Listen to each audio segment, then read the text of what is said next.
નમસ્કાર દોસ્તો, ફરી એક વખત સંજય સિંઘે ભારતીય જનતા પાર્ટીના નેતા યોગી આદિત્યનાથ એટલે કે બુલડોઝર બાબા એમના ઉપર જે પ્રહાર કર્યા છે એ વિડીયો હું તમને સંભળાવવાનો છું, પણ વિડીયો વધુમાં વધુ શેર કરી દેજો. સંજય સિંઘની ઉપર જે રીતે ઈડીએ છાપો માર્યો હતો ત્યાર પછી સંજય સિંઘ જે ગુસ્સે થયા છે અને એ ગુસ્સે થયા પછી યોગી આદિત્યનાથ એટલે કે કહેવાય છે યુપીના બુલડોઝર બાબા અને નરેન્દ્ર મોદી ઉપર જે પ્રહાર કર્યા છે, શું જણાવ્યું છે એમણે એના ભાષણની અંદર, એ સમગ્ર વિડીયો તમે જુઓ.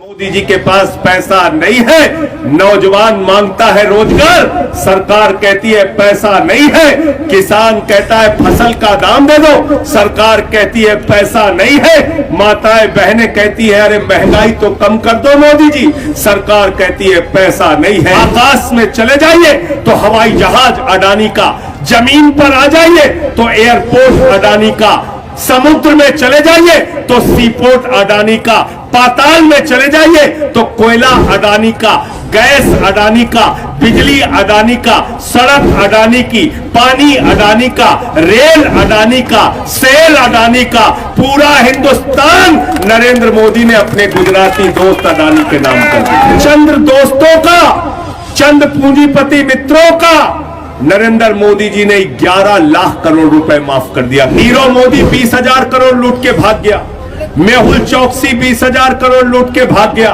विजय माल्या 10,000 करोड़ लूट के भाग गया, नितिन संदेशरा 6,000 करोड़ लूट के भाग गया.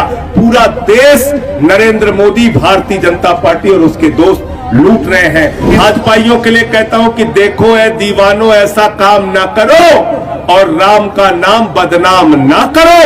तो भाजपाई कहते हैं कि भैया संजय सिंह हमारा तो है राम राम जपना, पराया माल अपना. के प्रधानमंत्री कहते हैं भारत माता की जय, हम भारत की रेलवे बेचेंगे. बुलडोजर बाबा की सरकार चल रही है, हर आदमी के ऊपर बुलडोजर चलाने के लिए तैयार रहते हैं. प्रधानमंत्री जी चुनाव में प्रचार करने के लिए आए थे तो कहने लगे भाइयों और बहनों, अगर गांव गांव में कब्रिस्तान है तो शमशान होना चाहिए कि नहीं होना चाहिए. राम मंदिर के नाम पे गांव गांव में चंदा उठाते हैं. मैंने उस चंदे की सच्चाई खोली थी और पता कर लेना, 5 मिनट के अंदर भाजपाइयों ने 2 करोड़ की जमीन 18.5 करोड़ में खरीद के 16.5 करोड़ का फ्रॉड किया 5 मिनट के अंदर. बुलडोजर बाबा की सरकार चल रही है, हर आदमी के ऊपर बुलडोजर चलाने के लिए तैयार रहते हैं. चुनाव हुआ तो कहने लगे हमें वोट दे दो, हम बुलडोजर चलाते हैं, हमको वोट दे दो, हम बुलडोजर चलाते हैं. ऐसे ऐसे वोट मांगते हैं भाजपाई. मुझे तो शर्म आती है. 2017 के चुनाव के पहले प्रधानमंत्री जी चुनाव में प्रचार करने के लिए आए थे तो कहने लगे भाइयों और बहनों, अगर गांव गांव में कब्रिस्तान है तो शमशान होना चाहिए कि नहीं होना चाहिए. शमशान बना के वोट मांग रहे हैं, शमशान बना के वोट मांग रहे हैं. एक तरफ अरविंद केजरीवाल है, चुनाव प्रचार में जाते हैं तो कहते हैं भाइयों और बहनों, गांव गांव में स्कूल होना चाहिए कि नहीं होना चाहिए, अस्पताल होना चाहिए कि नहीं होना चाहिए, सड़क होना चाहिए कि नहीं होना चाहिए, पानी होना चाहिए कि नहीं होना चाहिए. एक तरफ नरेंद्र मोदी हैं जो कहते हैं गांव गांव में शमशान होना चाहिए कि नहीं होना चाहिए. अब भाजपाई इतने अब सपनी है, कोरोना में गांव गांव में इन लोगों ने शमशान बनवा दिया. इनसे सावधान हो जाओ, इनसे होशियार हो जाओ. पूरा देश बेचने का काम ये लोग कर रहे हैं. प्रधानमंत्री का एक दोस्त है, उसका नाम मालूम है आप लोगों को? क्या नाम है? जोर से बोलिए, क्या नाम है? अडानी. आपको दूध महंगा कर दिया, आपको सरसों का तेल महंगा कर दिया, पेट्रोल महंगा कर दिया, डीजल महंगा कर दिया, हार्ट की दवा महंगी कर दी, टीबी की दवा महंगी कर दी, किडनी की दवा महंगी कर दी, कैंसर की दवा महंगी कर दी, सभी चीजों में महंगाई बढ़ा दी। आपके लिए सरकार के पास, मोदी जी के पास पैसा नहीं है। नौजवान मांगता है रोजगार, सरकार कहती है पैसा नहीं है। किसान कहता है फसल का दाम दे दो, सरकार कहती है पैसा नहीं है। माताएं बहनें कहती है अरे महंगाई तो कम कर दो मोदी जी, सरकार कहती है पैसा नहीं है। आपका ये पैसा कहां गया? गांव के लोगों, आपको सवाल पूछना पड़ेगा। आपका पैसा कहां गया? बुंदेलखंड के लोगों, आपको सवाल पूछना पड़ेगा। मैं बताता हूं आपका पैसा कहां गया।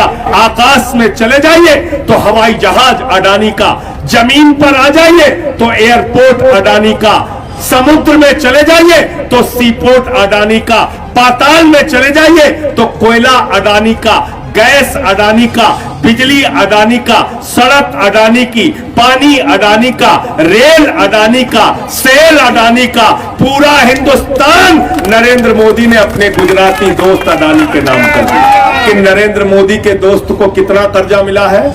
2.5 लाख करोड़ रुपया। जीरो लगाते लगाते थक जाओगे, इतना पैसा दिया। अपने चंद दोस्तों का, चंद पूंजीपति मित्रों का नरेंद्र मोदी जी ने 11 लाख करोड़ रुपए माफ कर दिया। कितना माफ किया? 11 लाख करोड़। किसान कहता है हमारा लोन माफ कर दो, सरकार कहती नहीं कर सकते, पैसा नहीं। नौजवान कहता है हम पढ़ाई कर रहे हैं, हमारा लोन माफ कर दो, सरकार कहती है पैसा नहीं। पूंजीपति 11 लाख करोड़ रुपए का उनका लोन माफ किया। नीरव मोदी 20,000 करोड़ लूट के भाग गया। मेहुल चौकसी 20,000 करोड़ लूट के भाग गया। विजय माल्या 10,000 करोड़ लूट के भाग गया। नितिन संदेशरा 6,000 करोड़ लूट के भाग गया।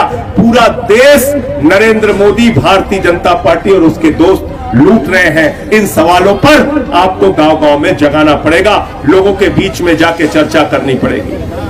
आज जो लोग भारत माता की जय लगा रहे हैं, उनसे सवाल पूछना पड़ेगा आपको। मैंने संसद में सवाल पूछा था, आपको गांव गांव के अंदर सवाल पूछना पड़ेगा। बीजेपी का नेता चुनाव प्रचार करने के लिए आए तो उससे सवाल पूछना। बीजेपी के लोग भारत के प्रधानमंत्री कहते हैं भारत माता की जय, हम भारत की रेलवे बेचेंगे। बेचते हैं कि नहीं बेच रहे? बेच रहे हैं कि नहीं बेच रहे? भारत माता की जय, हम कोल इंडिया बेचेंगे। भारत माता की जय, हम सेल बेचेंगे। भारत माता की जय, हम LIC बेचेंगे, बैंक बेचेंगे, सड़क बेचेंगे, बिजली बेचेंगे, BPCL बेचेंगे। भारत माता की जय लगाकर भारत की संपत्तियों को बेचने का काम कर रहे हैं। अरे भारत माता की जय लगाते हैं केजरीवाल, भारत माता की जय लगाते हैं आम आदमी पार्टी के कार्यकर्ता, और हम कहते हैं भारत माता की जय, हम आपके बच्चों के लिए अच्छा स्कूल बनवाएंगे। भारत माता की जय, हम आपके लिए अच्छे अस्पताल बनवाएंगे। भारत माता की जय, हम बुजुर्गों के लिए तीर्थ यात्रा कराएंगे। भारत माता की जय तब होगी जब इस देश के किसानों के चेहरे पर मुस्कान होगी, नौजवान के हाथ को काम मिलेगा। भारत माता की जय तब होगी जब हमारे माताओं बहनों को रोजगार मिलेगा, महंगाई से छुटकारा मिलेगा। भारत माता की जय लगाकर देश को बेचने वाले लोग भारत माता की जय नहीं लगा सकते, याद रखना। इनसे सावधान रहना। हमारे यहां बरेली में ममीरे का सुरमा मिलता है, उस पर लिखा रहता है नक्कालों से, नक्कालों से। ऐसे ही नक्काल लोग हैं ये।